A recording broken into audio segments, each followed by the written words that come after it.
¿Qué tal? ¿Cómo les va? Cambiamos de año, pero no de situación. En lo económico todavía tenemos la sensación de que el 2019 puede mejorar aquello que vivíamos en el 2018. Pero la situación continúa incambiada en cuanto a los datos que nos abruman en cada jornada. El de la construcción, por ejemplo. Está bien decir que la construcción implosiona. Es caerse para adentro. Es explotar hacia el interior. Porque la construcción tiene unos números que francamente son muy perturbadores. Puede ser que después de un tiempo en el cual la construcción había repuntado, ni hablar hasta 2015, pero también en adelante, la construcción ha caído casi el 16%. Casi el 16%, 15.9%. Es una barbaridad, porque es una caída que se suma a otras y que deja al año 2018, los números son de noviembre, en una situación espantosa. Todavía faltarán los números de diciembre. Y mire la industria, el 13,3% ha caído.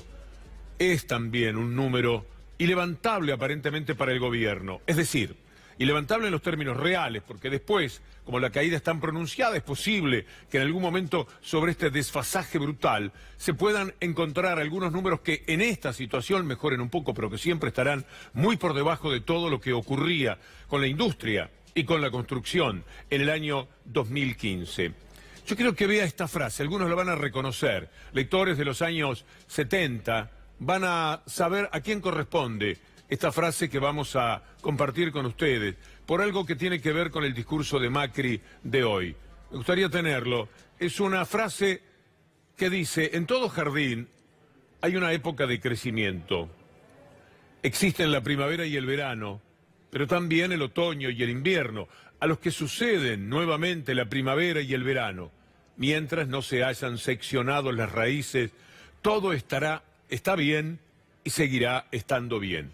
La frase es de Chauncey Gardiner, el personaje de Jerzy Kosinski, para hablar de aquel hombre que solo conocía, estaba fuera de la realidad, lo que acontecía en su jardín y lo que veía en la televisión. Este era todo su mundo.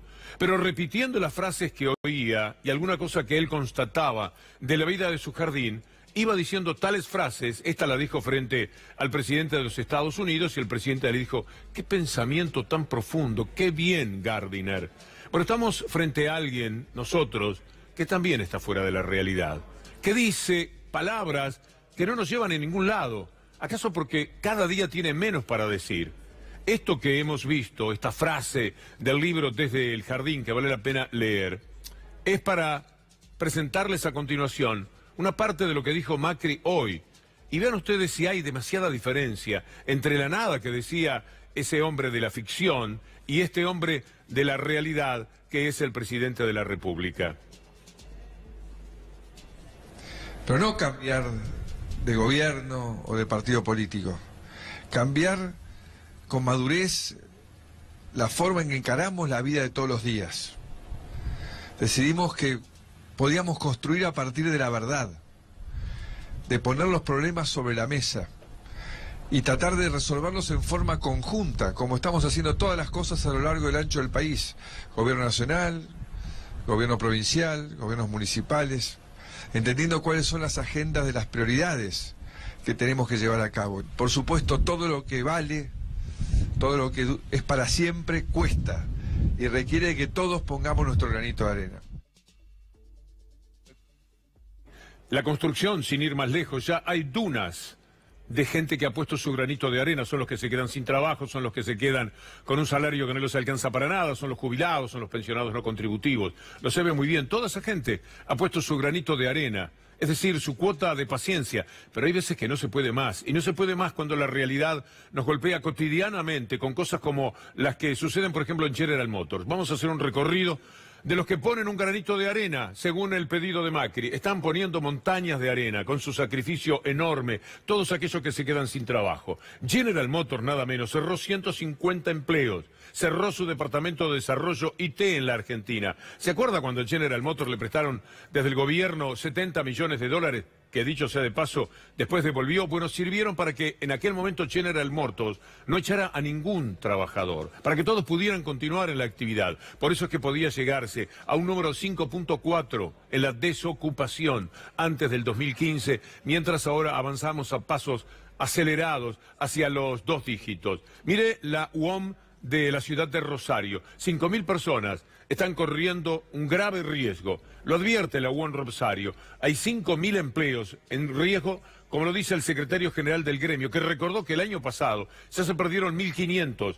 Crece el alerta por los cierres y por los despidos en la provincia de Santa Fe. Escuchemos lo que dijo el sindicalista Pablo Serra. Esos son los datos que nosotros registramos, porque hay un montón de empleo que nosotros no registramos en cuanto a la pérdida. Entonces creemos que inclusive puede ser mayor. Esto comienza con una apertura de importaciones, que es el gran daño que se hizo, y termina con un colapso del menoscabo del consumo interno. Entonces ya es un combo explosivo, que si a eso le agregamos las tasas de intereses para las industrias del 2016 a la fecha, de más de 80 a 100 empresas por año. Se cayeron, cerraron y vinieron a darle de baja. Ahí está el granito de arena, la enorme cantidad de arena que tienen que poner todos los trabajadores. Y cuesta admitirlo todos los días. Un granito de arena, vamos todos juntos, el país que vamos a construir, estamos en el buen camino. ¿Cuál es el buen camino? ¿Puede ser este el buen camino? Está empedrado de malas noticias este buen camino.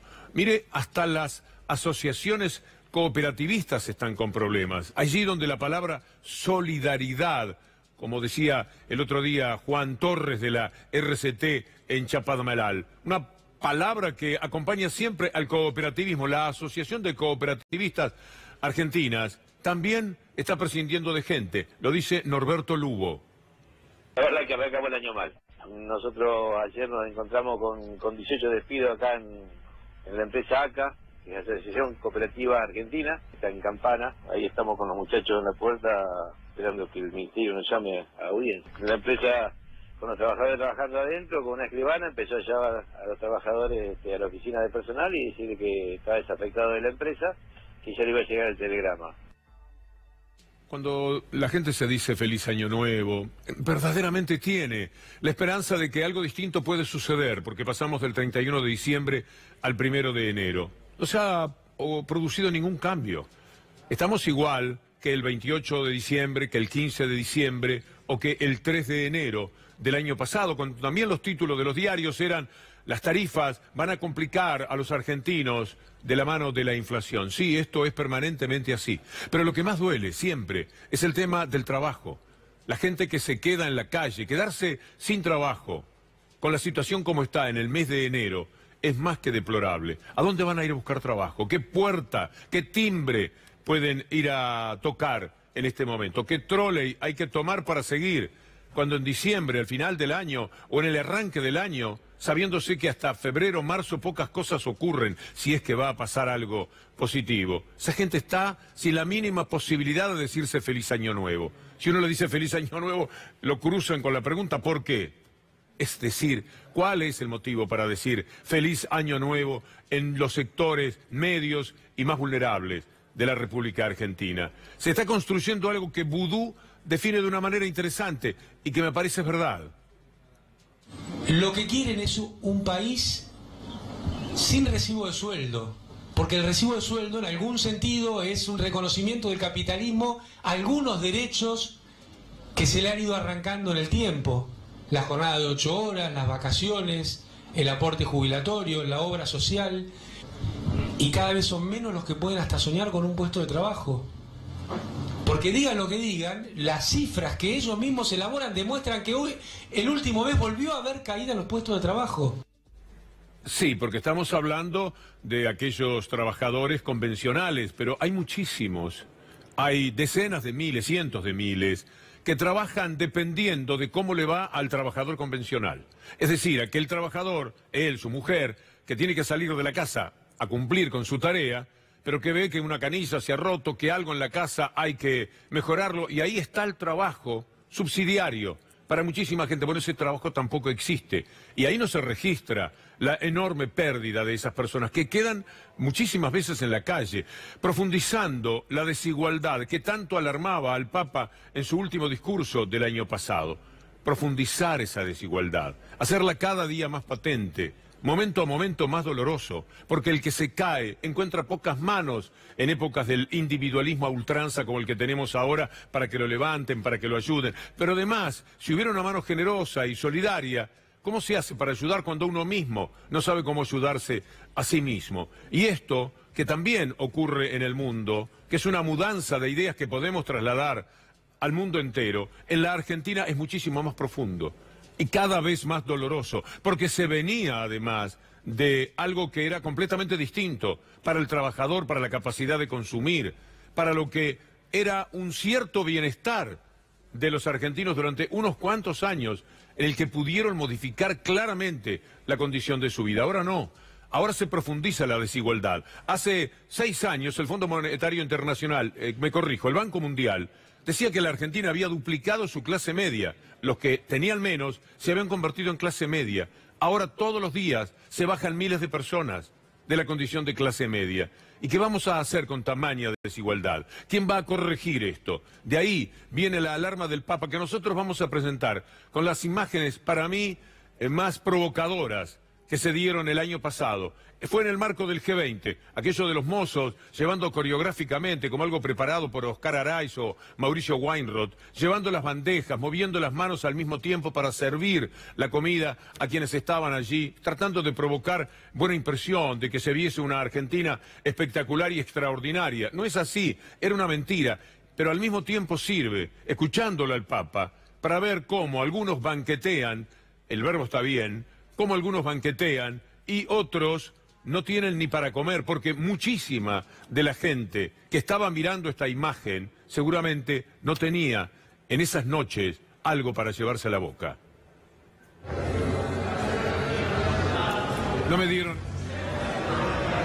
Fino ai paradossi di oggi, quando pochi banchettano lautamente e troppi non hanno pani per vivere. L'uomo è diventato avido e vorace. Avere, riempirsi di cose, pare a tanti il senso della vita. Un'insaziabile ingordigia attraversa la storia umana. Fino ai paradossi di oggi, quando pochi banchettano lautamente e troppi non hanno pani per vivere. L'uomo è diventato avido e vorace. Avere, riempirsi di cose, pare a tanti il senso della vita. Un'insaziabile ingordigia attraversa la storia umana. Todo para decir el mundo está con nosotros, el mundo nos mira, el mundo nos mima. Sí, entre el presidente se dan la mano, se saludan sus mujeres, pasan por una alfombra, sonríen, se toman fotos, pero el otro día ese mundo le estaba diciendo a la Argentina que el biodiesel va a entrar en Europa si paga aranceles muy altos, cosa que ya ha dicho los Estados Unidos. Desde septiembre del 2017, la Argentina no vende un litro de ese producto en los Estados Unidos. Y aquel cuento de los limones sigue siendo un cuento ácido, por cierto. Eran 50 millones por año, son solamente 10, aquellos o 20, los que se han podido concretar, pero en el pasado, ahora en el presente, las cifras no las dan. ¿Acaso porque las mismas no existen? Y todo esto de la mano de esta deuda, con la que nosotros queremos golpear cada día, porque es tomando conciencia de esto, que vamos a entender que no hay año nuevo, hay un año viejo. Este 2019 es un año viejo, es lo mismo que el anterior, y va a ser más año viejo todavía. En el 2020, en el 2021, en el 2022, la deuda emitida por el Estado, 60.000.484. Letes, 13.700, vaya haciendo la suma. Préstamos del Fondo Monetario Internacional, 56.300, pero esto no es todo lo que ha pedido la Argentina. Siga mirando, ¿qué vamos a hacer con esta deuda? ¿Quién paga los intereses? El año que viene y en el 2022-23 cuando no haya nada. La deuda emitida por las provincias es todavía más de esta cifra. Ahora, 13.000 millones de dólares. ¿Cómo van a hacer las provincias? ¿Qué dólar entra en las provincias para poder hacerse cargo, no de la deuda, sino de los intereses. Sigamos mirando, porque si ustedes toman conciencia de esto van a entender por qué este año es año viejo y no año nuevo. Las emisiones privadas de deuda, esas empresas que después son 59, que después le pasan a usted, a todos nosotros, su deuda, porque se llega a una situación tal que como no pueden vivir y van a echar a todo el mundo, entonces hay que correr para decir, bueno, el Estado se hace cargo de la deuda. Ya lo hicieron, Macri y familia, lo conocen perfectamente este tema. 13.398 millones han emitido de deuda. Esto es la realidad que tenemos. ¿Hay una placa más? Vale la pena verla también. Mire usted, el porcentaje de la deuda. En el 2015, la Argentina debía 37 pesos de cada 100 de su Producto Bruto Interno. Ahora, 105,5%. Esta es la realidad. La fuente es ODE. De esta manera, ¿cómo construir esperanza? ¿Cómo hacer para permitirnos la ilusión, para decirnos feliz año nuevo? Hoy tenemos para ustedes unas novedades muy interesantes. Hay que poner de todo eso un noticiero. Entonces vale la pena verlo a Robertito en esa explosión de júbilo que es Punta del Este, o vale la pena ver también la gente que lo puede pasar bien en el Mar del Plata. Pero, lamentablemente, esa es una realidad que atañe en todo caso al 20%. En este momento serán el 10%, pero después en la suma, a marzo, podemos hablar de que el 20% se ha tomado vacaciones. Es un mundo muy pequeño, comparado con el macromundo de los que sufren, de los que no tienen nada, de los que no pueden ni siquiera pensar en la palabra vacaciones. Y con esta deuda impiadosa, cruel, absurda, de estos verdaderamente integrantes de un gobierno de los inútiles que se proclamaban a sí mismos como el equipo de todos los tiempos, el mejor equipo de los últimos 50 años, poco puede esperarse. Sí, hay que decirse. Yo me pregunto hoy con un amigo, ¿hasta cuándo es que nos decimos feliz año nuevo? ¿Hasta cuándo creemos que esta es una posibilidad? ¿Cuándo vamos a entender, ya será mañana o pasado, que se termine de eso de encontrarse con los amigos y decir feliz año nuevo? O aquello que nos decíamos antes de que terminara el año, si no te veo, feliz año nuevo. ¿Y dónde está la felicidad del año nuevo? Esa que marca tan solo una posibilidad cada día para menos gente, para una élite, por otra parte, como dice el Papa, cada vez más ambiciosa, que banquetea tranquilamente mientras el mundo a su alrededor se cae a pedazos. Y la metáfora vale porque tengamos en cuenta lo que hoy decíamos de la construcción. El 15% bajó en el mes de noviembre. La deuda, que es una perturbación permanente en algunos países, deja de existir en aquellos países que tienen un concepto nuevo de soberanía. Usted sabe poco de Portugal, yo también, pero más o menos sé perfectamente que ese país se ha recuperado por afuera de las recetas de Bruselas, que son las mismas de Washington, del Fondo Monetario Internacional. Han tenido una hidalguía muy alta frente al mundo. Y entonces, mire este título, es de hace unos días, pero vale la pena recordar que Portugal liquidó la deuda que tenía con el Fondo Monetario Internacional. Tenía 4.700 millones de deuda, les dijo, vengan, muchas gracias por aquello del 2011, cuando aprovechando una circunstancia negativa junto con los socios que tenían adentro, aquellos que cipayamente traicionaban a Portugal, se contrajo por el país. Un nuevo gobierno, una nueva personalidad para decirle al fondo, muchas gracias, llévense lo que es de ustedes y si fuera posible no vengan más por acá. Hoy se cumplen 12 años de aquello que Néstor Kirchner decía también, agradeciéndole al Fondo Monetario Internacional los servicios prestados. Y terminando el año, dijimos que queremos volver a ser independientes y manejar nosotros los resortes de nuestro país. Y por eso, hace pocas horas atrás, decidimos terminar con esa deuda de 50 años. Y le dijimos que al Fondo Monetario Internacional basta la deuda externa. La Argentina paga, la Argentina se libera, la Argentina construye su destino, la Argentina empieza a construir su independencia. Y ustedes saben que esa deuda es como la hipoteca que a veces tienen algunos sobre sus propias propiedades. No hay otra forma de buscar o de sacársela que pagando. Hay algunos que querían que sigamos debiendo para seguir siendo intermediarios del lobismo del fondo. Había algunos que querían que sigamos debiendo para que puedan tener consultoras que sean pagadas por ello. Había algunos que les convenía que el fondo viva apretando permanentemente a la Argentina. Se terminó. Tenemos decisión soberana. Somos los argentinos los que construimos nuestro destino. ¿Sabe cuánto se ahorra Portugal por esos 4.700 millones de dólares que le pagó al Fondo Monetario Internacional? 200 millones de dólares por año. Esto es lo que le permitirá a Portugal ponerlos en otro lugar. Atender a la gente, remedios aquí, alimentos donde haga falta, poder ayudar incluso a quienes dan trabajo en el Portugal. De esa manera, empezando a vivir un poco con lo propio, Portugal se diferencia en estos momentos, enhorabuena, y ojalá que le vaya bien, porque a estos países cuando se diferencian, los van presionando, los van apretando, porque es como perder un cliente, y entonces los arrinconan, los van llevando a una situación difícil, en forma deliberada muchas veces. Portugal por ahora se defiende de la mejor manera, y esos 200 millones de dólares que cada año se ahorra por pagarle al Fondo Monetario Internacional, podrá utilizarlos en otra cosa, como indudablemente sucedía con la Argentina, porque quitándose de encima determinada parte de la deuda y pagándole al Fondo Monetario Internacional, hubo dinero, por ejemplo, para más tarde llegar a la asignación universal por hijos, o a una movilidad de los jubilados en la que nunca perdieran frente a la inflación. La deuda es algo muy perturbador en nuestra vida cotidiana, al que le debemos, si le tenemos que pedir a nuestro suegro, a nuestro papá, a quien sea, hay algo de nuestra dependencia frente a esa persona, que tenemos que resignar. No es lo mismo la mesa en la que somos todos iguales, que esa mesa donde hay alguien que ha tenido que ser necesariamente un protector frente al que somos un deudor. Sucede en la cotidianeidad, usted lo entiende perfectamente. No quisiera no deberle nada a nadie, si fuera posible, menos todavía en la familia. Pero cuando se es un país es la suma de la soberanía, la suma de la dignidad de cada individuo.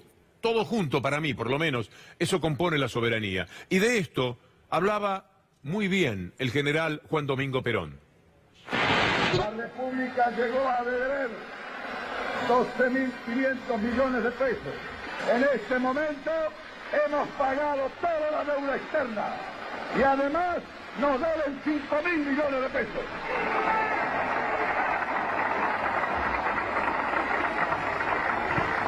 Sin pensar que hemos pagado ya todo lo que hemos expropiado y todo lo que hemos comprado como servicio, incluyendo ferrocarriles, gas, teléfonos, puertos y un sinnúmero de más cuestiones interesantes para que el pueblo argentino en sus servicios públicos sea transportado, pero no explotado.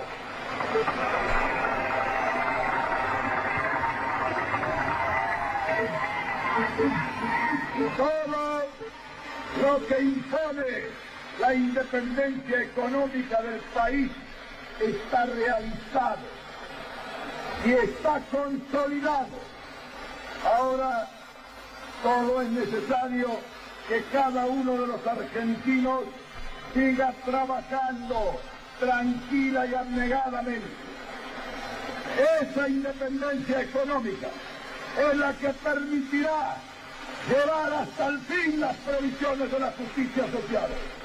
Y esa independencia económica será la que nos permitirá mantener la soberanía integral de la nación. Esa independencia económica será la que nos permitirá plantarnos delante de quien quiera avasallarnos. Como hoy día las cosas no son así, un frente sindical anunció movilizaciones, vamos a verlo a Hugo Yasky, para los próximos jueves de enero. Esto es una movilización que se van a iniciar en Buenos Aires el jueves, el día 10, a las 19 horas. Vamos a concentrarnos en Avenida de Mayo y 9 de Julio y vamos a ir marchando en una marcha de velas y de antorchas hasta el Congreso Nacional.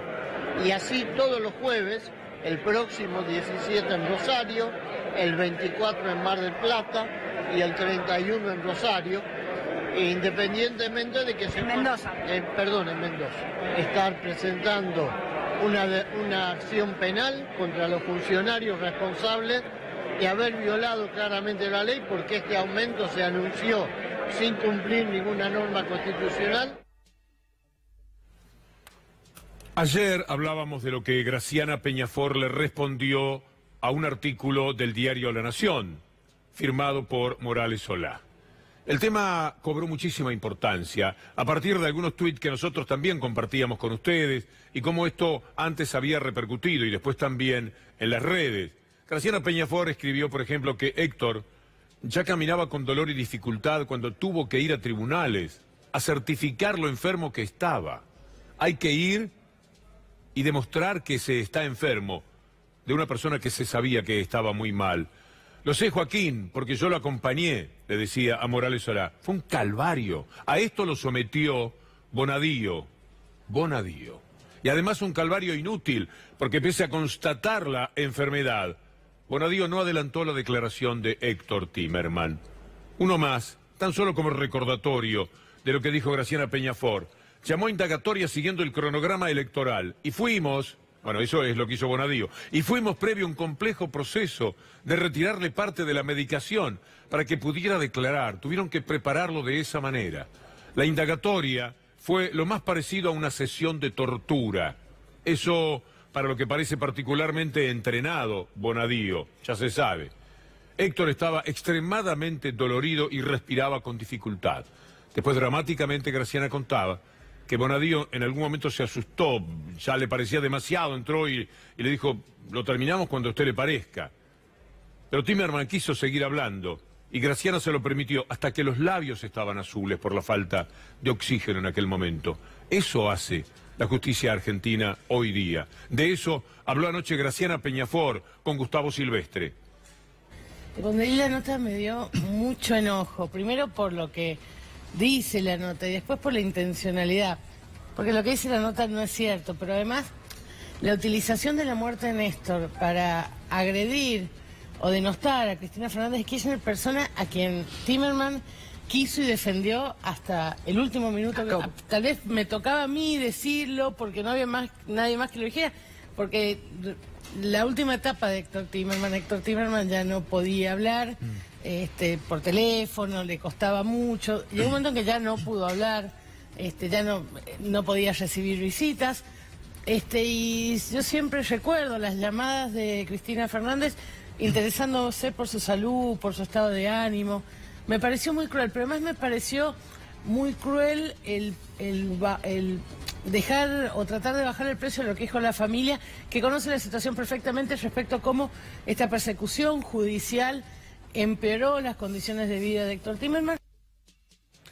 La DAIA, la AMIA no han dicho una sola palabra. No hay reacción allí. Posiblemente también muy conscientes del daño que le hicieron a un judío como Héctor Timerman. Pero sí habló en representación de otros sectores de la colectividad judía, Sergio Burstein. Héctor Timerman, con lo que hizo, seguramente se encontró con los 85 víctimas y las pudo mirar a los ojos. Héctor Timerman, con lo que hizo, seguramente se encontró con los 85 víctimas y las pudo mirar a los ojos. Muchos no van a poder hacer eso. Muchos cobardes, desde las instituciones, desde el gobierno, jueces, fiscales, políticos, periodistas, que mancillaron, que defenestraron a Héctor Timerman. Cuando les toque estar allá arriba, como nos va a tocar a todos, no los van a poder, ni a él ni a los muertos en la AMIA. Héctor dio su vida por los muertos en la AMIA. Importa esto, porque no se puede dar vuelta a la página tan rápido en todos los temas. A veces da la sensación de que estamos en una vorágine en la que murió Timerman, se dijo la infamia que dijo La Nación, se le refutó, en este caso por parte de Graciana Peñafort y de tantos otros como lo teníamos allí, a Sergio Burstein, y ya se termina de un día para el otro y pasamos a otra cosa. Y a mí me parece que esto es crucial para entender, además, la mentalidad de este gobierno, la crueldad del espíritu de este gobierno y quienes lo sostienen, que son justamente los medios de comunicación. No es un episodio más haber empujado a la muerte a una persona, tan solo por revancha, con la estupidez, porque no es otra cosa, el tema del memorándum con Irán, donde no hay absolutamente nada. Una de las primeras personas que habló en el mundo fue Robert Noble, el hombre que más conoce la historia del acuerdo, del entendimiento con Irán. Y que, por supuesto, desde el primer momento, cuando vivía Timerman, cuando Timerman estaba enfermo y era acosado por la justicia, y ahora salió y dijo que las alertas rojas nunca estuvieron en juego, nunca se le había pedido ese cambio. Pero sin embargo, con ese caballito de batalla tan humilde, han recorrido todo este tiempo en ancas de lo que era la denuncia absurda, demencial, de Nisman, que terminó arrastrándolo al suicidio. Ayer el doctor Zaffaroni escribió una nota dolorosa y bella al mismo tiempo. A veces del dolor sale una cierta belleza. Pensó en una esquina, Bayer y Timerman. Y en un momento de la nota, cuando estrictamente habla de Timerman, dice: no es necesario relatar lo que ya muchos hicieron y todos sabemos. A Timerman lo mataron, o al menos le aceleraron arteramente la muerte. Nadie es ingenuo, y todos saben que deprimir a un enfermo de cáncer le produce la muerte. Nadie ignora que interrumpirle un tratamiento le quita posibilidades de vida. Ahora no es necesario esconder bajo la toga el hacha del verdugo, pues hay modos más sutiles, causalidades no tan relevantes para la responsabilidad penal, pero sí para la responsabilidad moral, esa que le cabe al gobierno, a los medios, a sus escribas, a sus locutores, a sus periodistas y, por supuesto, a los jueces, empezando por Bonadío. Y hoy Zaffaroni habló también de la prisión preventiva, eso que perfectamente le podría haber sucedido a Héctor Timerman en medio de toda esta locura, que así como estaba eran capaces hasta de meterlo preso, preventivamente, eso sí. Y hoy el doctor Zaffaroni habló sobre las prisiones preventivas. Obviamente que si la Corte confirma el manejo arbitrario de las prisiones preventivas, en algunos casos, como creo claramente en el caso de los cuadernos, estaría confirmando algo que en algún momento va a ser totalmente nulo. Manejar la prisión preventiva como extorsión afecta a los testimonios, afecta al testigo. Creo que tendría que tener un poco de cuidado a ese respecto, ¿no? Esa famosa doctrina que se ha dicho no es doctrina, es un invento, ¿no? No hay ninguna doctrina en el derecho procesal penal nuestro, ni en ninguna parte del mundo, donde se maneje eso. Es un invento que se ha hecho, no hay ninguna doctrina, es una arbitrariedad directamente decidida por una Cámara. Un gobierno tendría que tener mucho cuidado de que el único canal que tiene una voz disidente tenga a los dueños en prisión, ¿no? Desde el punto de vista internacional, desde el punto de vista de la imagen de la República, no queda muy bien una democracia que funciona de esa manera. Sí, a los ojos neoliberales del mundo dominante posiblemente no sea tan grave.